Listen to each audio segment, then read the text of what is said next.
اعوذ باللہ من الشیطان الرجیم بسم اللہ الرحمن الرحیم السلام علیکم ورحمۃ اللہ وبرکاتہ۔ آپ تمام کا خوش آمدید۔ یہ ہے آیت اللہ سید عبدالحسین دستغیب شیرازی کی کتاب عالم برزخ۔ یہ کتاب موت کے بعد کی زندگی اور برزخ کی حقیقتوں پر روشنی ڈالتی ہے۔ آئیے اس سفر کا آغاز کرتے ہیں۔ اس کتاب کی جتنی بھی پارٹس بیان کیے جائیں گے ان سب کے لیے آپ پلے لسٹ بنامے عالم برزخ میں جا کر ملاحظہ کر سکتے ہیں۔ آج ہم اس کتاب کا انشاءاللہ کے حصہ نمبر 4 بیان کریں گے، روایات میں برزخ کا ثواب اور عقاب۔ عالم برزخ میں ثواب اور عقاب کے بارے میں بہت سی روایات آئی ہیں۔ اس جگہ صرف چند روایات پر اکتفا کی جاتی ہے۔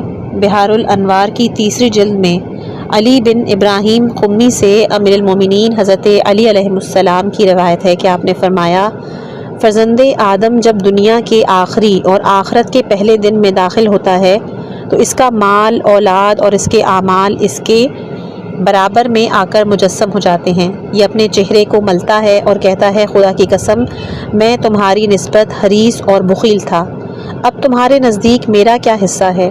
وہ کہتا ہے، اپنے کفن بھر کا مجھ سے لے لو۔ اس کے بعد اپنے بیٹوں کی طرف رخ کرتا ہے، کہتا ہے، خدا کی قسم میں تم سے محبت کرتا تھا، تمہارا حامی اور مددگار تھا، اب تمہارے نزدیک میرا کیا حق ہے؟ وہ کہتے ہیں کہ آپ کو قبر تک پہنچا دیں گے، اس میں دفن کر دیں گے۔ پھر وہ اپنے اعمال کی طرف رخ کرتا ہے اور کہتا ہے، خدا کی قسم میں تمہاری نسبت لاپرواہ تھا، تم مجھ پر گراں تھے، میرا حصہ تمہارے پاس کیا ہے؟ عمل کہتا ہے، میں قبر اور قیامت میں تمہارا ہمنشین رہوں گا، یہاں تک کہ میں اور تم تمہارے پروردگار کی بارگاہ میں پیش ہوں۔ اگر یہ شخص خدا کا دوست رہا ہوگا تو اس کا عمل خوشبو کی طرح خوبصورت شخص کی مانند بہترین لباس میں اس کے سامنے آئے گا اور کہے گا، بشارت ہو تمہیں جنت کی روح اور خوشبو، نعمات خداوندی کی اور خوش آمدید۔ یہ شخص سوال کرے گا کہ تم کون ہو؟ وہ کہے گا، تمہارا عمل صالح ہوں، دنیا سے جنت کی طرف چلو۔ یہ شخص اپنے آپ کو غسل دینے والے کو پہچانتا ہوگا۔ یہ اپنی میت کے کندھا دینے والوں کو قسم دے کر کہے گا، ذرا جلدی کرو، جب میں قبر میں داخل ہوں گا تو 2 فرشتے جو کہ قبر میں امتحان لینے والے ہوں گے وہ اپنے بالوں کو کھینچ رہے ہوں گے، زمین کو اپنے دانتوں سے چیر رہے ہوں گے، ان کی آوازیں شیری چنگھاڑ کی مانند اور ان کی آنکھیں آگ برساتی ہوئی ہوں گی۔ وہ اس سے سوال کریں گے کہ تمہارا پروردگار کون ہے؟ تمہارا پیغمبر کون ہے؟ تمہارا دین کیا ہے؟ یہ شخص جواب دے گا، میرا پروردگار خدا ہے، میرے پیغمبر حضرت محمد مصطفیٰ صلی اللہ علیہ وآلہ وسلم ہے، میرا مذہب اسلام ہے۔ ملائکہ کہیں گے، جس چیز کو تم پسند کرتے ہو اور جس چیز سے ہو، خدا تعالیٰ تم کو اس بات پر ثابت قدم رکھے۔ یہ وہی بات ہے جیسا کہ خداوند عالم ارشاد فرماتا ہے کہ اس کے یثبت اللہ الذی آمنوا بالقول الثابت فی الحیات الدنیا و فی الآخرہ۔ اس کے بعد اس کی قبر کو تحد نظر تک وسیع کر دیں گے، جنت میں سے ایک دروازہ اس میں کھول دیں گے اور کہیں گے، خوش بخت اور کامیاب جو ان کی طرف نورانی آنکھوں کے ساتھ سو جاؤ۔ گویا ارشاد قدرت ہوگا، اصحاب الجنت خیرا مستقرا احسن مقیلا۔ لیکن اگر انسان خود اپنے خدا کا دشمن ہو جائے تو اس کے اعمال بدترین لباس اور بدترین بدبو کے ساتھ اس کے نزدیک آئیں گے اور کہیں گے، خبردار ہو جاؤ کہ تمہارے لیے کھولتا ہوا گرم پانی اور جہنم کا داخلہ ہے۔ یہ شخص بھی اپنی میت کے غسل دینے والے کو دیکھ رہا ہوگا اور اپنے جنازے کو کندھا دینے والے سے قسم دے کر کہے گا، مجھے چھوڑ دو، مجھے لے جانے میں تاخیر کرو۔ جب اسے داخل قبر کریں گے تو ملائکہ قبر میں آئیں گے، اس کے کفن کو ہٹائیں گے اور پوچھیں گے، تمہارا پالنے والا کون ہے؟ تمہارا نبی کون ہے؟ تمہارا دین کون سا ہے؟ یہ شخص کہے گا، نہیں جانتا۔ ملائکہ کہیں گے، نہیں جانتے، ہدایت حاصل نہیں کی؟ اس وقت لوہے کے گرز سے اسے اس طرح ماریں گے کہ سوائے جن و انس کے ہر جاندار اس سے وحشت زدہ ہو جائے گا۔ پھر آگ کی دری اس کے لیے بچھائیں گے، اسے کہیں گے، بدترین حالت میں سو جاؤ۔ اسے ایسے تنگ مقام پر رکھیں گے جیسے سوراخ نیزہ، یعنی جس میں نیزے کی انی لگاتے ہیں۔ یہ شخص اس قدر فشار اور سختی میں ہوگا کہ اس کا مغز ناخنوں اور کان سے باہر آ رہا ہوگا۔ خداوند عالم سانپ، بچھو اور حشرات الارض کو اس پر مسلط کر دے گا تاکہ اسے کاٹے۔ یہ عمل اس وقت تک جاری رہے گا جب تک کہ خداوند اسے قبر سے مبعوث نہ فرمائے۔ وہ مسلسل عذاب الہی میں مبتلا رہے گا اور آرزو کرے گا کہ جلد از جلد قیامت برپا ہو جائے۔ عمالیہ شیخ طوسی میں حضرت امام جعفر صادق علیہ السلام سے ایک حدیث نقل کی گئی ہے۔ اس حدیث کے آخر میں امام نے فرمایا کہ جب اللہ تعالیٰ نے متوفی کی روح قبض کی اور اس کی روح کو اصلی صورت کی مانند بہشت میں بھیجا تو وہاں پہ کھاتے ہوں گے، پیتے ہوں گے، اور جب کوئی نیا آدمی ان کے پاس آئے گا تو اسے اسی صورت میں پہنچائے گا جیسے کہ دنیا میں تھا۔ ایک اور حدیث میں ارشاد ہوتا ہے کہ مومنین کی روحیں ایک دوسرے سے ملاقات کرتی ہیں، ایک دوسرے سے سوال کرتی ہیں، ایک دوسرے کو پہچانتی ہیں، حتیٰ کہ جب کسی کو دیکھتی ہیں تو کہتی ہیں ارے ہاں یہ تو فلاں ہے۔ حدیث میں ہے کہ روحیں جسمانی صفات کے ساتھ بہشت کے باغوں میں رہتی ہیں، اور جب کوئی تازہ روح ان کے پاس آتی ہے تو باہم کہتی ہے اسے جانے دو، یعنی اسے اس کے حال پہ چھوڑ دو، کیونکہ وہ ایک بڑے خوف کی وجہ سے ہماری طرف آ رہی ہے، یعنی موت کی وحشت سے۔ پھر اسے پوچھتی ہیں کہ فلاں کا کیا بنا، فلاں شخص کا کیا ہوا؟ اگر کہے کہ میں جب آیا تھا تو وہ زندہ تھا تو یہ روحیں اس امید کا اظہار کرتی ہیں کہ وہ بھی ہمارے پاس آ جائے، لیکن اگر کہیں کہ وہ تو گزر گیا تو وہ کہتی ہیں کہ اس نے سقوط کیا، یعنی اس بات کا اشارہ ہے کہ جب وہ یہاں نہیں تو پھر لازماً جہنم میں گیا ہے۔ بحار الانوار کی تیسری جلد میں اصول کافی سے چند روایات نقل کی ہیں کہ روحیں عالم برزخ میں اپنے گھر والوں، رشتہ داروں کے دیکھنے، ملاقات کرنے، ان کی احوال پرسی کرنے آتی ہیں، بعض ہر روز، بعض 2 دن میں ایک مرتبہ، بعض 3 دن میں ایک مرتبہ، کچھ ہر جمعے کو اور کچھ ماہ و سال میں ایک مرتبہ۔ یہ اختلاف ان کے حالات، جگہ کی وسعت اور تنگی، ان کی آزادی اور گرفتاری کے باعث ہے۔ روایات میں ہے کہ مومن کی روح اپنے گھر والوں کی طرف سے سوائے اچھائی اور وہ چیزیں کہ جو اس کی فرحت اور خوشی کا موجب بنے کچھ اور نہیں دیکھتی، اور اگر کوئی ایسی چیز ہو کہ جو روح مومن کے دکھ اور تکلیف کا باعث بنے تو اسے چھپا دیا جاتا ہے۔ کافر کی روح سوائے بدی، تکلیف دہ کاموں کے کچھ اور نہیں دیکھتی۔ برزخ میں حوض کوثر۔ متعدد کتب میں عبداللہ بن سنان سے روایت ہے کہ ابی جعفر صادق علیہ السلام سے حوض کوثر کے بارے میں پوچھا تو آپ نے فرمایا کہ اس کا طول بصرہ سے لے کر یمن کے شہر صنعا تک ہے۔ تو عبداللہ نے تعجب کیا تو امام نے کہا کہ آیا چاہتے ہو کہ تمہیں دکھا دوں؟ میں نے عرض کی جی ہاں اے میرے مولا۔ حضرت اسے مدینے سے باہر لے آئے، زمین پر ایک ٹھوکر ماری اور کہا دیکھو۔ حکم امام سے حجاب ملکوتی اس کی آنکھوں کے سامنے سے ہٹ گیا۔ میں نے دیکھا کہ ایک نہر ہے جس کے دونوں کنارے اتنے وسیع ہیں کہ میں دیکھ نہیں سکتا، لیکن جس جگہ میں اور امام کھڑے تھے وہ ایک جزیرے کی مانند تھا، اور وہ نہر جو میں دیکھ رہا تھا اس میں ایک طرف برف سے زیادہ سفید پانی جا رہا تھا اور دوسری طرف برف سے زیادہ سفید دودھ بہہ رہا تھا۔ ان کے درمیان یاقوت کی طرح سراب تھا، سرخی اور لطافت میں جو اس دودھ اور پانی کے درمیان بہنے والی شراب میں تھی، اس سے بڑھ کر عمدہ اور خوشنما کوئی چیز میں نے نہیں دیکھی۔ میں نے کہا کہ قربان جاؤں یہ نہر کہاں سے آ رہی ہے؟ فرمایا یہ ان چشموں میں سے ہے کہ جن کے بارے میں خداوند کریم قرآن مجید میں فرماتا ہے کہ جنت میں دودھ، پانی اور شراب کی نہریں جاری ہوں گی، ان کے کناروں پر درخت لگے ہوں گے، اور ان درختوں کے درمیان ایک ایک حور کہ جن کے بال سروں سے لٹک رہے ہوں گے، ہرگز میں اتنے اچھے بال کبھی نہیں دیکھے، وہ کھڑی ہوں گی، اور ان کے ہاتھوں میں ایک ایک ظروف ہوگا۔ میں نے اتنا اچھا ظروف پہلے کبھی نہیں دیکھا، اور وہ ظروف دنیا میں سے نہیں تھا۔ پس حضرت ان حوروں میں سے ایک کے پاس تشریف لے گئے، اشارہ فرمایا کہ پانی دو، چنانچہ اس حور نے ظروف کو اس نہر سے پر کیا اور حضرت کو پیش کیا۔ امام نے پانی نوش کیا، پھر امام نے اشارہ کیا ظروف کو دوبارہ پر کرو۔ اس امام نے وہ حور ظرف نے مجھے عطا فرمایا، میں نے وہ پانی پیا، ایسا لطیف اور لذیذ پانی میں نے کبھی پہلے نہ پیا تھا، جس میں سے مشک کی خوشبو آ رہی تھی۔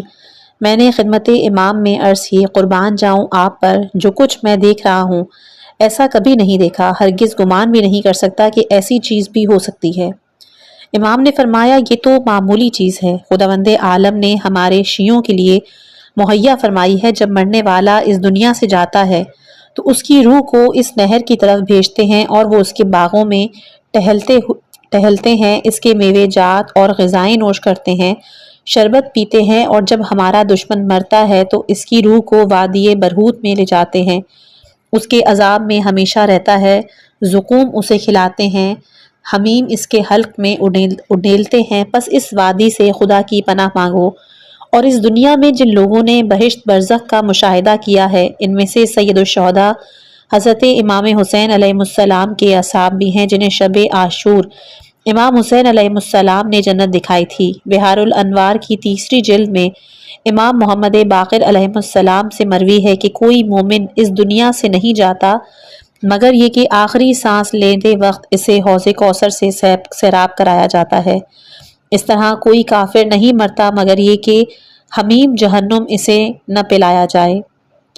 جیسا کہ گزر چکا ہے کہ وادی السلام سعادت مند روحوں کے ظہور اور جمع ہونے کا مکان ہے، اور برہوت ایک خشک صحرا اور بے آب بیابان، مظہر دوزخ برزخی اور کثیف اور خبیث روحوں کے عذاب کا مکان ہے۔ اس سلسلے میں ایک حدیث بیان کرتا ہوں تاکہ مزید روشن ہو جائے، مزید روشن ہو جائے۔ ایک دن ایک شخص حضرت خاتم الانبیاء صلی اللہ علیہ وآلہ وسلم کی بارگاہ میں حاضر ہوا، خوف اور وحشت کا اظہار کرنے لگا، کہنے لگا میں نے ایک عجیب سی چیز دیکھی ہے۔ آن حضرت صلی اللہ علیہ وآلہ وسلم نے فرمایا کیا دیکھا ہے؟ کہنے لگا میری بیوی سخت بیمار ہو گئی تھی، لوگوں نے مجھ سے کہا کہ اگر برہوت سے پانی لے آؤ تو ٹھیک ہو جائے گی۔ واضح رہے کہ بعض جلدی امراض کا معالجہ معدنی پانی سے بھی کیا جاتا ہے۔ پس میں تیار ہو گیا اور ایک مشک اور ڈونگا اٹھایا کہ ڈونگے سے مشک میں پانی ڈالوں گا۔ بہرکیف میں وہاں گیا تو ایک عجیب و غریب وحشت ناک صحرا دیکھا۔ باوجود یہ کہ میں بہت ڈر رہا تھا لیکن ہمت کر کے پانی لانے کے لیے کنویں کی تلاش میں پھر رہا تھا، ناگہاں آسمان کی سمت سے کسی چیز نے زنجیر کی طرح آواز دی اور نیچے آ گئی۔ میں نے دیکھا ایک شخص ہے اور کہہ رہا ہے مجھے پانی پلاؤ، میں مر رہا ہوں۔ جیسے ہی میں نے سر اٹھایا تاکہ اسے پانی کا ڈونگا دے دوں، دیکھا کہ ایک شخص ہے جس کی گردن میں زنجیر بندھی ہوئی ہے۔ میں نے چاہا پانی پلاؤں، فوراً اسے سورج تک اوپر کھینچ لیا۔ دوسری مرتبہ چاہا کہ مشک میں پانی بھروں، دیکھا کہ نیچے آ گیا ہے اور اظہار عطش کرنے لگا۔ چاہا کہ پانی کا برتن اسے دوں، پھر اسے سورج کی بلندی تک کھینچ لے گئے۔ 3 مرتبہ ایسے ہی ہوا۔ پس میں نے مشک کے دہانے کو باندھا اور اسے پانی نہ دیا۔ میں ڈر گیا تھا، اس لیے آپ کی خدمت میں حاضر ہوا ہوں تاکہ معلوم ہو سکے کہ یہ کیا ماجرا ہے۔ رسول خدا صلی اللہ علیہ وآلہ وسلم نے ارشاد فرمایا یہ بدبخت قابیل ہے، حضرت آدم علیہ السلام کا بیٹا کہ جس نے اپنے بھائی کو قتل کیا تھا، اور روز قیامت تک وہیں گرفتار عذاب رہے گا تاکہ روز قیامت جہنم اور اس کے سخت عذاب سے دوچار ہو۔ کتاب نور الابصار میں سید مومن شلبچنی شافعی نے ابو القاسم بن محمد سے روایت کی ہے کہ انہوں نے کہا مسجد الحرام میں مقام ابراہیم پر ایک جماعت کو بیٹھے ہوئے دیکھا۔ جب ان سے جمع ہونے کا سبب دریافت کیا تو کہنے لگے ایک راہب مسلمان ہو گیا ہے، مکہ آیا ہے اور عجیب حدیث بیان کرتا ہے۔ میں سامنے گیا، دیکھا کہ ایک ضعیف آدمی ہے، ریشمی لباس عظیم حبسہ ریشمی ٹوپی پہنے ہوئے بیٹھا ہوا ہے اور کہہ رہا ہے کہ میں دریا کے کنارے اپنے صومعہ چرچ میں بیٹھا تھا۔ ایک دن دریا کی طرف متوجہ ہوا، دیکھا کہ ناگہاں گدھ کی مانند ایک بڑا مرغا ایک پتھر کے اوپر آ کر بیٹھ گیا اور 1/4 آدمی کی قے کی اور چلا گیا۔ کچھ دیر کے بعد پھر آیا، ایک بدن آدمی کو اگلا یہاں تک 4 مرتبہ میں اس آدمی کے تمام اعضاء کو اگل دیا۔ وہ آدمی اٹھ کے کھڑا ہو گیا اور ایک مکمل انسان بن گیا۔ میں بھی اس امر پر تعجب کر رہا تھا کہ وہ مرغ دوبارہ آیا، پھر 1/4 بدن کو نگل لیا اور چلا گیا۔ اسی طرح 4 حملوں میں اسے کھایا اور واپس چلا گیا۔ میں حیرت میں پڑ گیا، یہ کیا ہے؟ یہ آدمی کون ہے؟ مجھے اس بات پر افسوس بھی ہوا کہ کیوں نہیں اس سے معلومات حاصل کی۔ دوسرے دن پھر دیکھا وہ مرغ آیا ایک پتھر پر۔ اس آدمی نے اس دفعہ میں کیونکہ مکمل قے کی لہٰذا وہ تمام اعضائے بدنی کے ساتھ باہر آ گیا اور اٹھ کے کھڑا ہوا اور مکمل آدمی بن گیا۔ میں اپنے چرچ سے دوڑا اور اس کو خدا کی قسم دی کہ تم کون ہو؟ اس نے جواب نہیں دیا۔ میں نے کہا کہ جس نے تمہیں پیدا کیا ہے اس کے حق کی قسم بتاؤ کون ہو؟ وہ آدمی کہنے لگا کہ میں ابن ملجم ہوں۔ میں نے کہا کہ تمہارا اس مرغ کے ساتھ کیا قصہ ہے؟ کہنے لگا کہ میں نے علی ابن ابی طالب علیہ السلام کو قتل کیا ہے۔ بنابراین خداوند عالم نے اس مرغ کو میرے اوپر معین کر دیا ہے تاکہ روزانہ مجھے اسی طرح جیسا کہ تم نے دیکھا ہے سزا ملے۔ پس میں صومعہ سے باہر آیا اور پوچھا کہ علی ابن ابی طالب کون ہیں؟ لوگوں نے بتایا کہ محمد صلی اللہ علیہ وآلہ وسلم کے چچا زاد بھائی اور ان کے وصی ہیں۔ چنانچہ میں نے اسلام قبول کیا اور پھر حج بیت الحرام اور زیارت قبر حضرت رسول صلی اللہ علیہ وسلم۔ عقل معاد اور خیر و شر کا ادراک کرتی ہے۔ خدائے تعالیٰ عقل کے جو خصوصیات اور آثار انسان کو عطا فرماتے ہیں ان میں سے ایک یہ بھی ہے کہ وہ اپنے معاد کو سمجھ سکتی ہے۔ چنانچہ ایک بزرگ کے قول کے مطابق اگر فرض کر لیا جائے کہ وحی کا وجود نہ ہوتا تب بھی عقل انسانی معاد کو دریافت کر سکتی تھی۔ اس دنیاوی زندگی کو کسی غایت اور مقصد کے حامل ہونا چاہیے تاکہ اس میں انسان اپنے تکامل اور ارتقاء اور سعادت پر فائز ہو سکے۔ یہ خیر و شر کا ادراک اور اس کے صحیح تعبیر کے مطابق کہ جو روایت میں منقول ہے خیر الخیرین یعنی دو نیکیوں میں سے بہتر نیکی کا ادراک کر سکتی ہے، کیونکہ حقیقی اور واقعی شر ہماری فطرت میں موجود نہیں ہے، بلکہ جو کچھ موجود ہے یا خیر محض ہے یا اس کے خیر ہونے کا جذبہ غالب ہے، لیکن یہاں اس بحث کا موقع نہیں۔ یہ اس خبر یا اس خبر کو معلوم کر سکتی ہے اور اپنے ذاتی یا کسی دوسرے کے افعال میں خوبی اور بدی کی تمیز کر سکتی ہے۔ عقل علمی اور اس کا کم یا زیادہ ہونا۔ اس بنا پر حکمہ کا قول ہے کہ عقل دو شعبے رکھتی ہے، علمی اور عملی۔ عقل علمی وہی ہے ادراکات کہ جو اجمالی طور پر خدائے تعالیٰ، اس کے اسماء صفات کمالیہ، اس کے آثار اور خواص اشیاء کے بارے میں ہیں۔ عقل عملی اعمال کی خوبی اور بدی اور کاموں کے صحیح اور فاسد ہونے کا ادراک ہے، یعنی یہ سمجھ سکتی ہے کہ کون سا کام بہتر ہے تاکہ اسے انجام دے اور کون سا کام برا ہے تاکہ اس سے باز رہے۔ اپنی سعادت اور شقاوت کے اسباب کو سمجھے کیونکہ یہ ایک فطری امر ہے۔ خدا نے اسے انسانی سرشت میں ودیت فرمایا ہے کہ جو تمام افراد بشر کو معمول کے مطابق دیا گیا ہے، ہرچند کہ خدا نے بعض انسانوں کو دوسروں سے زیادہ دیا ہے اور ساتھ ہی اس سے کام لینے سے اس میں اضافہ بھی ہوتا ہے۔ غرض کے ابتدا میں سب انسانوں کو یہ قوت یکساں طور سے دی گئی ہے، اگر اسے استعمال میں لائیں تو ترتیب وار زیادہ ہو جاتی ہے، اور اگر اسے معطل کر دیا یعنی اس کے قوانین اور ہدایت کو باقاعدہ تاثیر کا موقع نہیں دیا تو پھر رفتہ رفتہ کم ہو جاتی ہے۔ یہ ایک ایسی خلقت ہے جسے خداوند عالم نے افراد بشر میں قرار دیا ہے، مبدا اور معاد کو پہچاننے کے لیے فیضان الہی کے واسطے اور وسیلے یعنی پیغمبر اور امام ہیں، اس طرح عقل علمی کے رشتے بھی۔ تم نے اپنی آخرت کے لیے کیا بنایا ہے؟ مرنے کے بعد آدمی کا کوئی گھر نہیں مگر یہ کہ خود بنایا ہو، اور کس حد تک اس گھر کے لیے سر و سامان مہیا کیا ہے۔ اگر اچھی اور صالح بنیاد رکھی ہے تو خوشا بحال جو اپنی قبر کے لیے روح اور خوشبو آمادہ کرے گا خود ہی اس سے فائدہ اٹھائے گا، لیکن اگر ایک آدمی نے بھی آگ میں آگ بھیجی ہے تو اپنا لباس، اپنا مکان، اپنی خوراک یہ سب آگ کر دیا ہے۔ علامہ مجلسی علیہ الرحمہ نے شرح کافی میں جنتان کی ایک بڑی مناسب وجہ ذکر فرمائی ہے۔ ممکن ہے کہ ایک جنت برزخ میں ہو، جب مومن کی روح نکالی جاتی ہے تو وہ برزخی بہشت کے ناز اور نعمت میں ہوتا ہے کہ جو انواع و اقسام کی وسیع نعمتوں کا باغ ہے۔ بہشت برزخی کے بارے میں قرآن میں مختلف شواہد موجود ہیں۔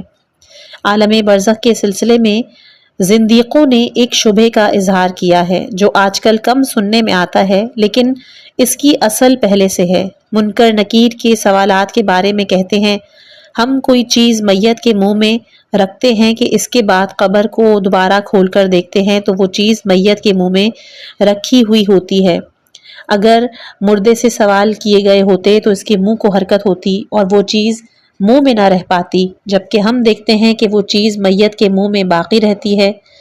زنادقہ یہ بھی کہتے ہیں کہ ہم قبر میں مردے کے اٹھنے کے کوئی آثار نہیں دیکھتے، یا وہ یہ کہتے ہیں کہ انسان مرنے کے بعد مٹی میں مل کر بوسیدہ ہو جاتا ہے، اس کا وجود ہی ختم ہو جاتا ہے، پس عالم برزخ اور اس کی باتیں قیامت تک کون سی ہیں؟ دوسری طرف مسلمہ روایات ہیں کہ مومن سے قبر میں کہتے ہیں دیکھو 70 ہاتھ طولانی، یعنی بعض روایات میں 70 سار کی طولانی راہ کے برابر اس کی قبر وسیع ہو جاتی ہے۔ قرآن کریم میں عالم برزخ کے سلسلے میں صریح آیات آئی ہیں کہ ان شبہات کے القاء کے لیے کیا کرنا چاہیے۔ اس کا جواب یہ ہے کہ اگر انسان احادیث اور روایات کی اصطلاحات سے آشنا ہے تو یہ مسئلہ اس کے لیے حل ہو جائے گا۔ امام جعفر صادق علیہ السلام ایک مرتبہ جب عذاب عالم آخرت بیان فرما رہے تھے تو راوی نے عرض کیا برزخ کون سی ہے؟ امام نے فرمایا موت سے لے کر روز قیامت تک ہے، اور قبر کی گہرائی عالم برزخ اور روح کی منازل میں سے ایک منزل ہے۔ بدن کے بوسیدہ ہو جانے سے عالم برزخ ختم نہیں ہو جاتا۔ مرحوم علامہ مجلسی فرماتے تھے احادیث کی ایک قسم ہے کہ جس میں قبر کا نام لیا گیا ہے، وہاں قبر سے مراد عالم برزخ ہے نہ کہ قبر جسمانی، اور یہ کہ جو روایت میں آیا ہے کہ خداوند عالم قبر مومن کو وسعت دیتا ہے، اس سے برزخ کا عالم روحانی مراد ہے۔ قبر کی تاریکی اور روشنی جسمانی نہیں ہے۔ ایک شخص نے معصوم علیہ السلام سے سولی پر لٹکائے جانے والے اور پھانسی پائے جانے والے افراد جو کہ سالوں سولی پر لٹکے رہتے ہیں ان کے فشار قبر کے بارے میں سوال کیا تو معصوم نے ارشاد فرمایا کہ زمین کا مالک ہوا کا بھی مالک ہے۔ خداوند عالم ہوا کو حکم دیتا ہے کہ اس شخص کو قبر سے زیادہ سخت فشار دے، یعنی اگر مستحق فشار ہے تو۔ ایک محقق کہتے ہیں کہ اگر کوئی خدا اور رسول اور وحی پر ایمان رکھتا ہے تو یہ بات قبول کرنا اس کے لیے آسان ہے۔ خواب برزخ کا ایک چھوٹا نمونہ۔ دنیا میں عالم برزخ کا نمونہ خواب دیکھنا ہے۔ انسان خواب میں عجیب و غریب چیزوں کا مشاہدہ کرتا ہے۔ کبھی دیکھتا ہے کہ خرمن آتش میں جل رہا ہے، فریاد کر رہا ہے مجھے نجات دلاؤ۔ خواب سے اٹھنے کے بعد اپنے اطرافیوں سے کہتا ہے میری آواز سنی؟ لوگ کہتے ہیں نہیں، جبکہ وہ محسوس کرتا ہے کہ چیخنے کی شدت سے اس کا گلا پھٹ گیا ہے۔ یا یہ کہ دیکھتا ہے زنجیروں میں قید ہے اور اس کی سختی سے بے ہوش ہوا چاہتا ہے، ہر چند چیختا ہے چلاتا ہے لیکن کوئی اس کی فریاد کو نہیں پہنچتا۔ اب خدا بہتر جانتا ہے کہ مردے کیا چیختے چلاتے ہیں اور ہم سن نہیں پاتے۔ ہاں وہ ایک دوسری جگہ ہے کہ جہاں کبھی امور باطنی بظاہر سرایت کرتے ہیں۔ اصول کافی میں امام بحق ناطق حضرت جعفر ابن محمد صادق علیہ السلام سے روایت کرتے ہیں کہ خواب اور رویا ابتدائی خلقت میں نہیں تھے، لیکن کسی زمانے میں انبیاء سابق میں سے ایک نبی قیامت کے بارے میں وعظ کرتے تھے تو لوگوں نے ان سے سوال کیا کہ مردہ کیسے زندہ ہوتا ہے؟ جس روز لوگوں نے یہ سوال کیا اسی رات انہوں نے خواب دیکھا اور دوسرے دن ایک دوسرے سے اپنا خواب بیان کیا اور اپنے نبی سے بھی خواب کو نقل کیا۔ اس نبی نے فرمایا کہ تم پر خدا کی حجت تمام ہو گئی، کیونکہ جو کچھ تم نے خواب میں دیکھا ہے وہ نمونہ ہے اس چیز کا کہ جو مرنے کے بعد دیکھو گے۔ بسا اوقات امور باطنی بھی ظاہری اثر دکھاتے ہیں۔ یہ جو کہا جاتا ہے کہ قبرستان کی زیارت کو جاؤ، فاتحہ خوانی کرو، اگرچہ مردہ کی روح اس خاک کے ڈھیر کے نیچے نہیں ہے بلکہ خدا جانتا ہے اس کی روح کہاں ہے، لیکن چونکہ اس کا بدن خاک کے اسی ڈھیر میں مدفون ہوتا ہے لہٰذا روح کا اس مقام سے تعلق رہتا ہے۔ روایات میں ذکر آیا ہے کہ مومن کی روح وادی السلام میں حضرت علی علیہ السلام کے جوار میں اور کافر کی روح وادی برہوت میں ہوتی ہے۔ بدن انسانی مرنے کے بعد بدن برزخی ہے، دنیاوی بدن کی مانند کثیف اور مایا نہیں بلکہ اتنا لطیف ہے کہ بعض روحیں تمام کائنات کا احاطہ کر سکتی ہیں۔ مرحوم شیخ محمد عراقی اپنی کتاب دارالسلام کے آخر میں نقل کرتے ہیں کہ سید جلیل عارف سید محمد علی عراقی کے جن کا شمار حضرت حجت کی زیارت کرنے والوں میں ہوتا ہے، انہوں نے فرمایا کہ ایام طفولیت میں جبکہ اپنے اصل وطن عراق کا ایک گاؤں ہے کرم رود، اس میں تھا ایک شخص کے جس کا نام اور نسب جانتا ہوں، وہ وفات پا گیا، اسے ہمارے گھر کے برابر ایک مقبرے میں دفن کیا، 40 دن تک مغرب کے وقت اس کی قبر سے آگ نکلتی رہی، صاحب قبر کا جاسوز نالہ اور فریاد میں سنتا تھا، ابتدائی رات میں اس کی آہ و فغاں اس قدر شدید تھی کہ میں خوف زدہ ہو کے غش کھا گیا، کوئی میری طرف متوجہ ہوا تو مجھے اٹھا کر اپنے گھر لے گیا، کچھ وقفے بعد ہوش میں آ گیا اور میت کی جو حالت دیکھی تھی اس سے سخت تعجب میں تھا، کیونکہ اس کے حالات زندگی سے یہ پتہ نہیں چلتا تھا کہ وہ ایسا ہوگا۔ البتہ وہ شخص کافی مدت حکومت کے شعبہ مالیات میں تھا اور ایک شخص مومن کو سید سے مالیات یعنی ٹیکس وصول کرتا تھا، جبکہ وہ سید اس ٹیکس کو ادا کرنے کے قابل نہیں تھا، چنانچہ اس شخص نے اسے قید کر دیا، کافی دیر اسے گھر کی چھت پہ لٹکائے رکھا۔ مؤلف کتاب مرحوم عراقی کہتے ہیں کہ میں نے خود اس شخص کو دیکھا تھا، لیکن رسوائی کے خوف سے اس کا نام اور نسب ذکر نہیں کیا۔ بعد میں کہتے ہیں کہ سید مذکور نے نقل کیا کہ میں امام زادہ حسین علیہ السلام کی زیارت کے لیے تہران گیا، ہم میں سے ایک ساتھی صحن حرم میں ایک قبر پر زیارت اور دعا پڑھنے میں مشغول تھا کہ اتنے میں مغرب ہو گئی، ناگاہ قبر کے نیچے سے حرارت اٹھی، گویا اس کے اندر لوہے کی بھٹی روشن کی ہوئی ہے، اس قبر کے اطراف میں زندگی گزارنا ممکن نہ تھا، وہاں حاضر لوگوں نے بھی اس کیفیت کا مشاہدہ کیا، جب لوگ قبر کو بڑھا تو ایک عورت کا نام اس پر لکھا ہوا تھا، خلاصہ مطلب کبھی ایسا ہوتا ہے کہ عالم برزخ میں شدت عذاب روح اسی بدن پر بھی اثر کرتا ہے، مانند قبر یزید بن معاویہ علیہ الحاویہ کہ جس وقت بنی عباس بنی امیہ کی قبروں کو کھود رہے تھے تاکہ ان کی لاشوں کو جلا ڈالیں، تو یزید کی قبر میں راکھ کے ایک نشان کے علاوہ کہ جو اس لعین کے جلے ہوئے جنازے کا تھا اور کچھ نہ پایا۔ اس قسم کی بہت سی مثالیں ہیں۔ چنانچہ جس وقت عالم برزخ میں روح انتہائی خوشحالی اور قوت حیات میں ہے تو اس کا جسم بھی مرتبہ حیات سے بہرہ مند ہے۔ چند مثالیں: سفینۃ الحارج جلد 2 صفحہ 568 پر ہے کہ جب معاویہ کے حکم سے کوہ احد میں راستہ بنانے کے لیے کھدائی کر رہے تھے تو ایک تیشہ حضرت حمزہ علیہ السلام کی انگلی پر لگا اور اس سے خون نکلنے لگا۔ اسی طرح عمرو بن جموع اور عبداللہ بن عمرو جو کہ دونوں شہدائے احد میں سے تھے، ان کی قبریں کھدائی کے راستے میں آئیں، انہیں قبر سے باہر نکالا گیا تو بالکل تر و تازہ لاشیں تھیں، ایک دوسری قبر کھودی گئی اور دونوں کو ایک ہی قبر میں دفن کیا گیا۔ ان دونوں بزرگوں کی شہادت اور تدفین سے لے کر معاویہ کے زمانے تک 40 سال گزر چکے تھے۔ روضات الجنات میں ہے کہ جب عراقی حکام نے دیکھا کہ عوام الناس امام موسیٰ کاظم علیہ السلام کی قبر مبارک کی جوق در جوق زیارت کرنے آتے ہیں تو انہوں نے طے کیا کہ قبر کو مسمار کریں، چنانچہ کہنے لگے کہ ہم قبر کو کھولیں گے، اگر جسد تازہ ہوگا تو پھر زیارت کی اجازت دیں گے، بصورت دیگر اجازت نہیں دیں گے۔ ان میں سے ایک نے کہا کہ شیعہ تو اپنے علماء کے متعلق یہی عقیدہ رکھتے ہیں اور یہاں نزدیک ہی میں ایک بزرگ شیعہ عالم محمد بن یعقوب کلینی کی قبر ہے، لہٰذا شیعوں کے عقیدے کی سچائی دیکھنے کے لیے بہتر ہے کہ ان کی قبر کو کھولیں۔ بس علامہ کلینی کی قبر کو کھولا تو جسد مبارک کو تازہ پایا، ان کے پاس ایک بچے کی لاش تھی، گویا ان کے بیٹے کی تھی۔ حاکم بغداد نے پھر حکم دیا کہ علامہ کلینی کی قبر کو تعمیر کر دیا جائے اور اس کے اوپر ایک عظیم گنبد بنایا جائے، بعد میں یہ قبر ایک مشہور زیارت گاہ بن گئی۔ مذکور کتاب شیخ صدوق محمد بن بابویہ کہ جن کے قبر شہر رے میں حضرت شہزادہ عبدالعظیم کے نزدیک ہی واقع ہے، ان کی کرامات کے سلسلے میں جو کہ خود میرے زمانے میں رونما ہوئی اور بہت سے لوگوں نے آپ کی بقائے جسد کا مشاہدہ کیا، لکھا ہے کہ سیلاب آنے کی وجہ سے قبر میں ایک شگاف پیدا ہو گیا تھا، لہٰذا اس شگاف کو پر کرنا چاہا تو وہ سراب جس میں مرحوم کی میت رکھی ہوئی تھی، وہ سرداب کے جس میں مرحوم کی میت رکھی ہوئی تھی، دیکھا تو آپ کی میت بالکل تر و تازہ تھی۔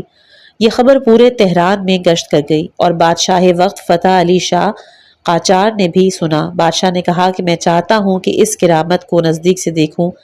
بس وہ کچھ اہل دربار، علماء، وزراء اور ارکان حکومت کے ہمراہ سرداب میں داخل ہوا تو جسد مبارک کو جیسا سنا تھا ویسا ہی پایا۔ چنانچہ حکم دیا اس قبر پر عظیم الشان مقبرہ تعمیر کیا جائے، اور آج تک وہ قبر زیارت گاہ بنی ہوئی ہے۔ جب ابن بابویہ کی وفات 381 میں ہوئی تھی، جسد 1238 میں کشف ہوا۔ بنابراین وفات سے لے کر کشف جسد تک 850 سال کا فاصلہ تھا۔ مختصر یہ کہ عالم برزخ پر اعتقاد کا سبب اور روح انسانی کی موت سے لے کر قیامت تک کی خبریں، یہ سب وحی الہی ہے کہ جو قرآن اور روایات متواتر میں بطفیل حضرت رسول خدا صلی اللہ علیہ وآلہ وسلم ہم تک پہنچی ہیں۔ چنانچہ ذکر ہو چکا ہے، اس طرح ملائکہ، قیامت، صراط، میزان، جنت، دوزخ، ان سب پر ایمان بالغیب ہے، اور اس کا سبب بھی وحی الہی ہے۔ ہر قسم کی لا علمی اور ثواب اور عقاب برزخی کے بارے میں منکرین کے شبہے کو دور کرنے کے لیے یہ کیسے ہو سکتا ہے روحیں ثواب اور عطاب سے دوچار ہوں اور ہم ان سے بے خبر رہیں؟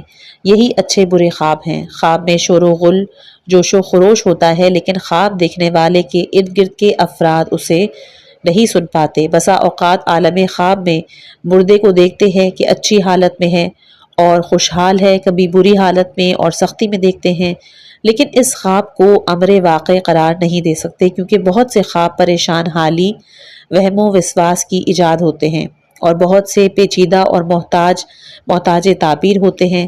سچے خوابوں کے کچھ حصے مردے کی اس وقت کی کیفیت سے مربوط ہوتے ہیں۔ مثلاً اگر کوئی کسی مردے کو خوشحال دیکھے تو یہ نہیں کہا جا سکتا کہ وہ ہمیشہ ایسی ہی حالت میں رہے گا، چونکہ احتمال ہے کہ مردہ اس وقت اپنے اعمال صالحہ اور اطاعت الہی کی جزا پا رہا ہے، اور دوسرے لمحے اپنے اعمال بد کی سزا سے دوچار ہو۔ اسی طرح بالعکس بھی ہو سکتا ہے، یعنی میت کو عالم سکرات اور بیماری میں دیکھیں تو یہ اس بات کی دلیل نہیں ہو سکتی کہ شاید ایسا ہی ہو، چونکہ ممکن ہے اس وقت کی حالت اس کی گنہگاری کی ہو اور بعد میں وہ اپنی نیکیوں سے بہرہ مند ہو۔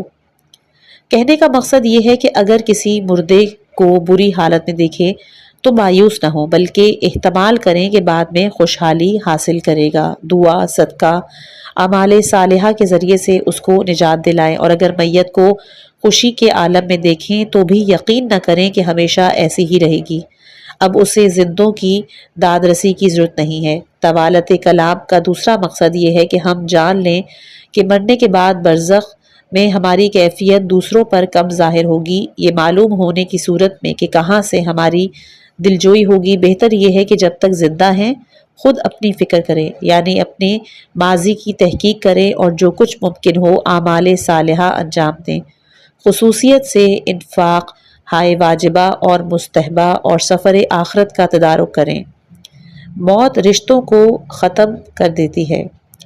ایک اور اہم بات کہ جس کا جاننا ضروری ہے وہ یہ ہے کہ عالم برزخ کی سختیوں میں سے ایک ان چیزوں کی یاد میں چلنا ہے کہ جن سے دنیا میں تعلق اور رشتہ تھا، یعنی اگر کوئی آدمی کسی سے تعلق اور دوستی پیدا کر لیتا ہے اور پھر وہ جب اس سے جدا ہوتا ہے تو زحمت میں پڑ جاتا ہے۔ مثلاً اگر کسی کی خوبصورت صاحب جمال بیوی ہو اور وہ مر جائے تو وہ کس قدر غمگین ہوگا۔ کبھی کبھار اس قسم کے حادثات بعض لوگوں کی دیوانگی کا موجب بن جاتے ہیں۔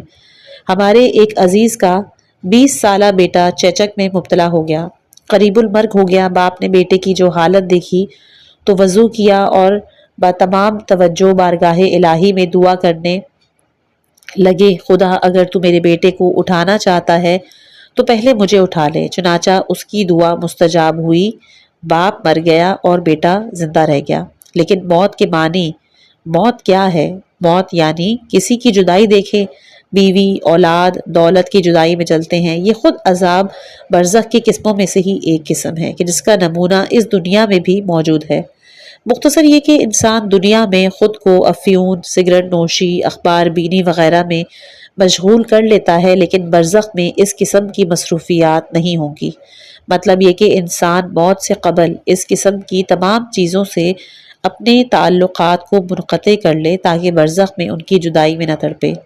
قیس بن عاصم بنی تمیم کے کچھ افراد کے ساتھ رسول خدا صلی اللہ علیہ وآلہ وسلم کی خدمت میں شرف یاب ہونے کے لیے مدینے گئے۔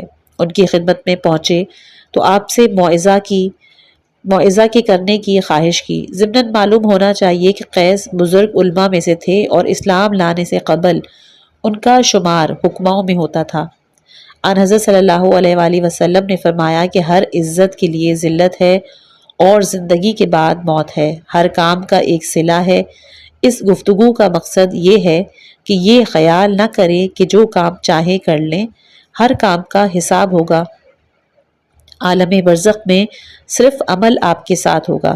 عالم برزخ میں انسان کے جو چیز کام آئے گی وہ اس کا عمل صالح ہوگا جو انسان کے قریب ہے اور اس کا خیال بھی رکھتا ہے۔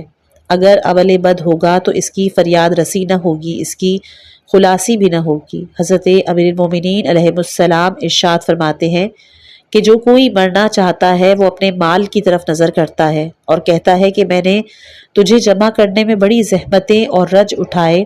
اس کا مال جواب دیتا ہے ایک کفن سے زیادہ مجھ سے فائدہ نہیں اٹھا سکتے۔ پھر اپنے بیٹوں کی طرف رخ کرتا ہے، وہ بھی جواب دیتے ہیں کہ قبر کے سرہانے تک ہم ساتھ ساتھ ہیں۔ اس کے بعد وہ اپنے عمل کی طرف نگاہ کرتا ہے تو وہ کہتا ہے کہ میں ہمیشہ تمہارے ساتھ ہوں۔ اے پیغمبر، اپنے پروردگار کے حکم کے لیے صبر کیجیے، تحقیق آپ ہماری نظروں میں ہیں۔ یہاں حکم سے مراد مشرکین کو مہلت دینا اور پیغمبر کا انہیں دعوت اسلام دینا ہے، نیز ان کی اذیتوں پر تحمل کرنا ہے۔ یہ نہیں فرمایا کہ مشرکین کی آزار و اذیت پر صبر کریں، بلکہ فرمایا کہ اپنے پروردگار کے حکم پر صبر کریں، کیونکہ دونوں کا نتیجہ ایک ہی ہے۔ اسی لیے بھی کہ صبر آن حضرت صلی اللہ علیہ وآلہ وسلم پر آسان ہو جائے، چونکہ حضرت محمد عبد مطلق اور محب صادق ہیں۔ جب ان کا معبود انہیں حکم دے گا کہ ہمارے حکم کے لیے صبر کرو، چونکہ میں نے ایسا حکم دیا ہے کہ فی الحال مشرکین کو مہلت دوں اور انہیں نہ پکڑوں اور تم بھی دعوت اسلام دینے سے پیچھے نہ ہٹو، اذیت و تکالیف برداشت کرو، تو آن حضرت صلی اللہ علیہ وآلہ وسلم پر صبر آسان ہو جائے گا، خصوصاً جملہ باعیننا سے۔ خلاصہ یہ کہ پیغمبر اکرم صلی اللہ علیہ وآلہ وسلم 13 سال مکہ میں رہے، خدا کے لیے دکھ اٹھائے، تکالیف برداشت کی، تا وقت کہ جب بدر میں ان سے انتقام لے لیا جائے، کیونکہ اگر یہ طے ہو جائے کہ خدا انہیں مہلت نہ دے، مکذبین تکالیف پہنچائیں اور ہلاک ہو جائیں تو دعوت خدا بے نتیجہ رہ جائے گی، بلکہ مدت و مہلت دینا چاہیے تاکہ کچھ تو ایمان لے آئیں، اور وہ لوگ کہ جو کفر پر مصر ہیں ان پر حجت تمام ہو جائے۔ تمام پیغمبروں کے سلسلے میں سنت الہیہ یہی رہی ہے، بلکہ گنہگاروں کے لیے بھی یہی رہا ہے کہ انہیں مہلت دیتا ہے۔ روایت میں ہے کہ حضرت موسیٰ علیہ السلام نے فرعون پر نفرین کی تو پورے 40 سال ہو جانے کے بعد فرعون ہلاک ہوا۔ خداوند عالم مہلت دیتا ہے، لیکن بہت کم ایسے ہیں کہ جو اس مہلت سے اپنی اصلاح کے لیے استفادہ کرتے ہیں۔ آپ کی روح عالم برزخ میں رزق مانگتی ہے۔ آؤ اس جمال حقیقی کا تدراک کرو، وہ جمال کہ جس کے اصل آل محمد میں ہے۔ سورج، چاند، زمین حشر میں نہ ہو، روشنی نہ ہو مگر جمال محمد ہو۔ جو کوئی محمدی ہو جائے اس کے بعد جمال روح ہوگا، جمال بدن نہیں۔ اس قدر اپنے آپ پر ظلم نہ کرو اور اپنے روح سے غافل نہ رہو۔ اس قدر وسائل سب کے سب آسائش بدن کے لیے ہیں، کوئی کام اپنی قبر کے لیے بھی کرو۔ بدن نہیں بلکہ تمہاری روح عالم برزخ میں رزق مانگتی ہے، لباس مانگتی ہے۔ افسوس اگر تمہارا لباس آگ کا ہوا، اگر دیکھ لو کہ کس ظالمانہ انداز سے آگ گھیرتی ہے تو ہوش اور حواس کھو دو گے، آگ احاطہ کر لیتی ہے۔ بہشت برزخ میں آ جاؤ اے دین کے حامی۔ آیہ مبارکہ کے بارے میں مفسرین نے فرمایا ہے کہ جیسے ہی کوئی پیغمبر قتل ہوتے بلا فاصلہ اس کی روح پاک کو ندا ہوتی کہ جنت میں داخل ہو جاؤ، امر رحمت الہی آ گیا ہے، باغ الہی میں وارد ہو جاؤ۔ البتہ یہاں پر مراد جنت برزخی ہے نہ کہ جنت آخرت اور قیامت۔ جنت برزخی انسان کے مرنے سے لے کر قیامت تک ہے، یعنی جب سے بدن اور روح میں فاصلہ پیدا ہوتا ہے برزخ ہے۔ موت کے وقت سے قیامت تک برزخ ایک ایسا واسطہ ہے کہ جس میں نہ دنیا کی مانند اس کی غلاظتیں ہیں، نہ آخرت کی طرح اس کی لطافتیں، بلکہ حد وسط ہے۔ برزخ اس وقت بھی ہے اور اس دنیا میں ہے، لیکن غیب میں یہ دنیا ایک مادہ ہے اور پوشیدہ محسوسات میں ہمارا جسم مادی اسے نہیں دیکھ سکتا۔ اس وقت آپ ملاحظہ کریں، ہوا موجود ہے، جسم مرکب بھی ہے، لیکن آنکھ اسے نہیں دیکھ پاتی کیونکہ لطیف ہے۔ یہ ہماری اور آپ کی آنکھوں کا نقص ہے، سوائے مادہ اور مادیات کی کچھ نہیں دیکھ پاتی۔ اس بدن کے ختم ہونے کے بعد جس میں برزخی قابل رویت ہے کیونکہ وہ مادی نہیں۔ خداوند عالم نے قرآن مجید میں جو کچھ بہشت آخرت کے بارے میں وعدہ فرمایا ہے وہی کچھ بہشت برزخ کے بارے میں بھی ہے۔ جو ہی روح بدن سے فاصلہ پیدا کرتی ہے، بشارت دی جاتی ہے بہشت میں آ جاؤ۔ شہید کے تمام گناہ پاک ہو جاتے ہیں، شہادت سے بڑھ کر کوئی نیکی نہیں۔ مومن کے لیے وقت موت سے لے کر قیامت تک جنت برزخی ہے۔ مومن آل یاسین کو قتل کیا، انبیاء کے یاور و ناصر کو قتل کیا، ان سے کہا گیا بہشت میں آ جاؤ۔ جب وہ بہشت میں داخل ہوئے تو کہنے لگے، اے کاش میری قوم جانتی کہ میرے پروردگار سچ ہے نے کہ انبیاء مجھے اور دایان الہی خیر خواہ ہوتے ہیں، سوائے دلسوزی کے ان کی کوئی غرض نہیں ہوتی۔ وہ چاہتے ہیں یہ قوم نجات پا جائے، سعادت حاصل کر لے، باوجود یہ کہ انہیں مارا، قتل کیا، پھر بھی نفرین نہیں کی بلکہ دلسوزی کرتے ہیں۔ اے کاش یہ نادان لوگ کہ جو میری نصیحت کو قبول نہیں کرتے کچھ سمجھ جاتے۔ ہم نے کہا تھا کہ مقصود جنت برزخی ہے کہ جو موت سے لے کر قیامت تک ہے۔ اگر مومن ہے، گنہگار بھی ہے اور بغیر توبہ مر جائے، اس کی عمر کی گھڑیوں کے مطابق عذاب اور ثواب برزخی ہے، یہاں تک کہ اس کا فیصلہ ہو جائے کہ کبھی اس برزخ میں گناہوں سے پاک ہو جاتا ہے۔ جب وارد محشر ہوتا ہے تو اس کے ذمے کوئی حساب اور کتاب نہیں ہوتا۔